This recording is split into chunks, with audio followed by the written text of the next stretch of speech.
मेरे प्रिय छात्र छात्राओं, मैं महेश झा, व्याकरण विषयक सहायक प्राध्यापक, कीर्ति नारायण कामाख्या संस्कृत महाविद्यालय महरेल मधुबनी, आप सबों के लिए आवृत्ति हेतु वैयाकरण सिद्धांत कौमुदी प्रथम भाग में स्त्री प्रत्यय प्रकरणस्थ सभी शब्द रूपों की जानकारी विषयक पाठ का 29वां भाग प्रस्तुत कर रहा हूँ। इस भाग में तद्धिता इस सूत्र से जानकारी प्रस्तुत की जा रही है। साथ ही यह भाग स्त्री प्रत्यय का अंतिम भाग है। तद्धिता यह अधिकार सूत्र है। आपंचम समाप्तेरधिकारोयम, 5वां अध्याय की समाप्ति पर्यंत इसका अधिकार है।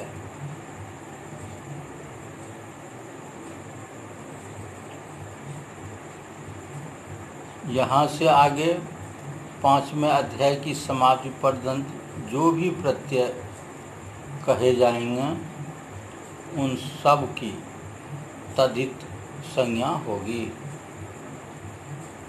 अर्थात यहाँ से आगे तद्धिता यह पद प्रत्यय का विशेषण हो जाएगा। इसलिए सभी जगह इस प्रकार इसका अर्थ होगा,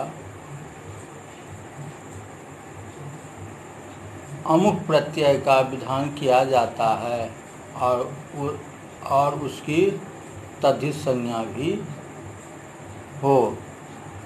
इस प्रकार से यह अधिकार सूत्र रहेगा। यूनस्ति यह स्त्री प्रत्यय प्रकरणस्थ अंतिम सूत्र है।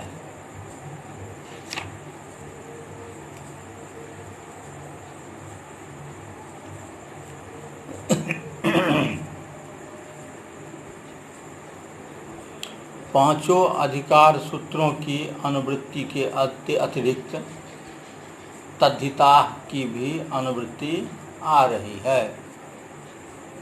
तदनुसार सूत्र से यह अभिव्यंजित होता है कि युवन शब्द से स्त्रीलिंग में ती प्रत्यय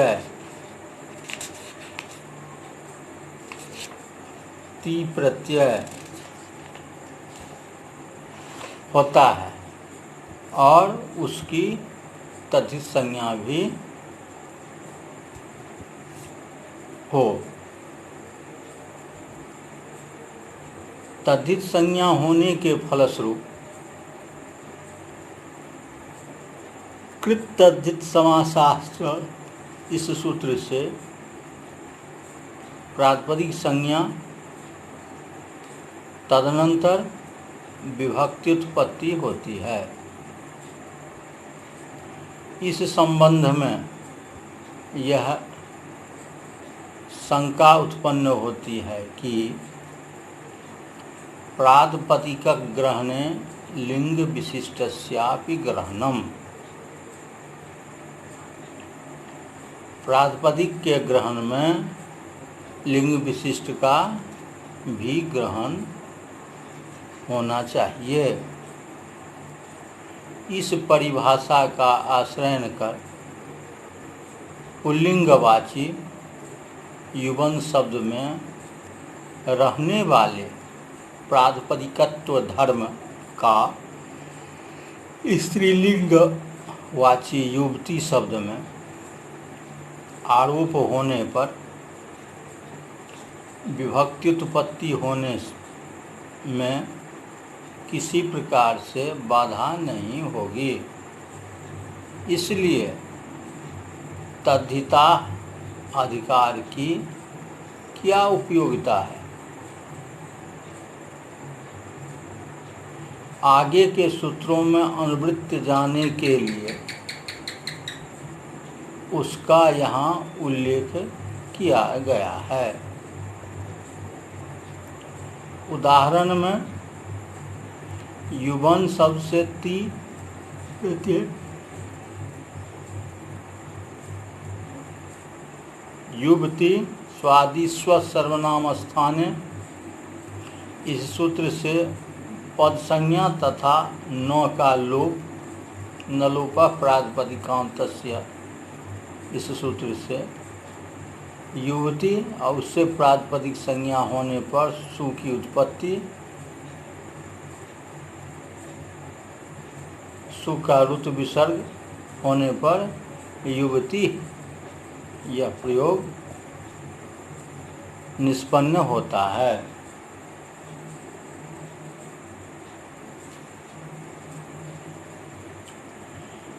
यहाँ अनुपसर्जनात् इस अधिकार के फलस्वरूप विशेषण के रूप में प्रयुक्त न होने पर अनुपसर्जन युवन शब्दांत प्रातिपदिक से स्त्रीलिंग में ती प्रत्यय होगा, अन्यथा नहीं। परिणामतः बहवो युवानो यस्याम सा, बहुत से युवकों से युक्त नगरी, अर्थ में बहुब्रीहि समास होने पर ती प्रत्यय नहीं होता, क्योंकि यहाँ अन्य पदार्थ नगरी में युवन शब्दार्थ उपसर्जन हो गया है। ती प्रत्यय न होने से नकारांत शब्द को अभिलक्षित कर ऋण्येभ्यो ङीप, इस सूत्र से प्राप्त ङीप का अडो बहुप्रिय है। इस सूत्र से निषेध किए जाने पर डाभुभाभ्यामन्यतरस्याम, इस सूत्र से डाप प्रत्यय होकर बहुयुवा रूप सिद्ध होता है। बहुयुवन डाप बहु युग आ टी अन का लोप बहुयुवा, यह रूप सिद्ध होता है।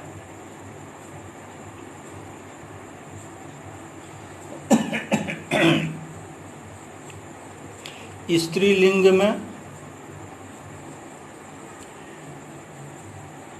युवती शब्द का प्रयोग भी प्रचलित है। उसको व्युत्पत्ति का प्रकार, उसको व्युत्पत्ति का प्रकार बताया गया है। तदनुसार यू धातु से लट लकार के स्थान पर सत्री प्रत्यय करने पर उगितश्च, इस सूत्र से नीप प्रत्यय होकर युवती शब्द निष्पन्न होता है। अन्य विद्वानों के अनुसार यू धातु से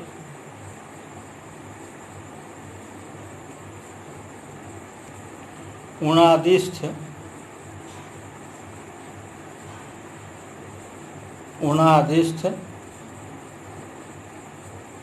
का तो अर्थ प्रत्यय करने पर उबंग होने के उपरांत उगिदश्च इस सूत्र से ङीप होने के पश्चात युवती शब्द सिद्ध होता है।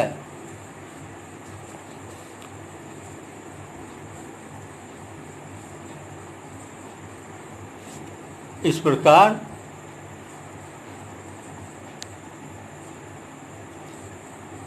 भट्टोजी दीक्षित ने भी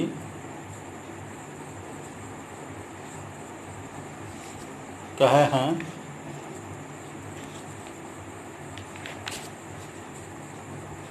लिंग विशिष्ट परिभाषया सिद्धे तद्धिताधिकार उत्तरार्थ युवती अनुपसर्जनादित्येव बहवो युवानो यस्यां सा बहु युवा युवतीति तु यौतेः सत्रन्तान् ङीपि बोध्यम। अर्थात सत्री प्रत्यय से निष्पन्न युवती शब्द का रूप समझना चाहिए, ऐसा भट्टोजी दीक्षित का मत है।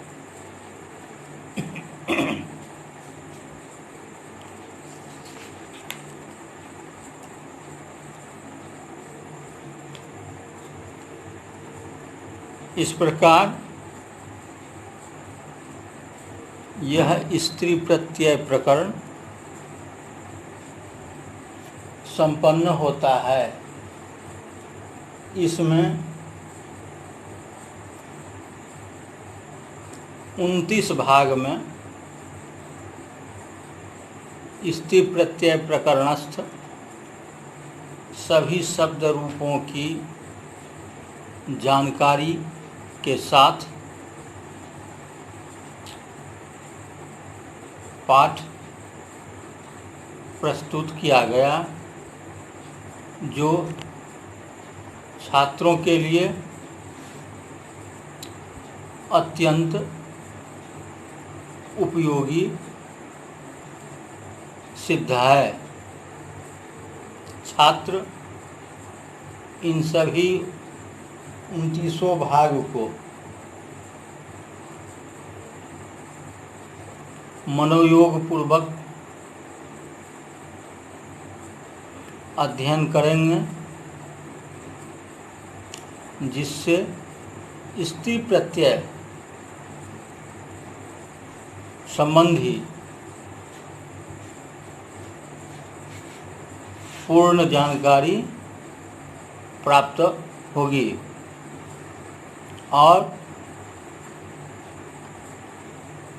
व्याकरण के साथ साथ अन्य शास्त्रों के अध्ययन में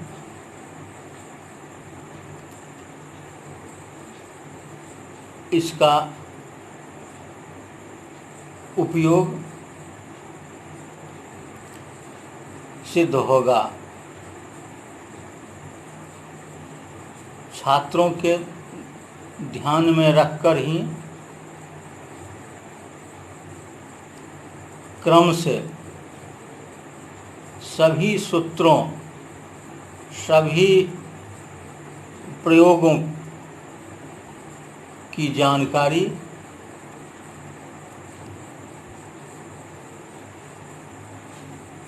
भाग प्रतिभाग में विभाजन कर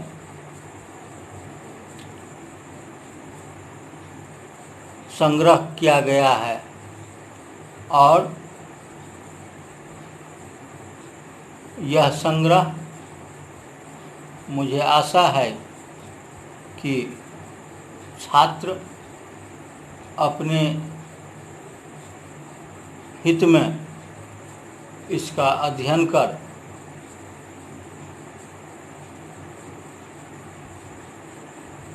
उपयोग को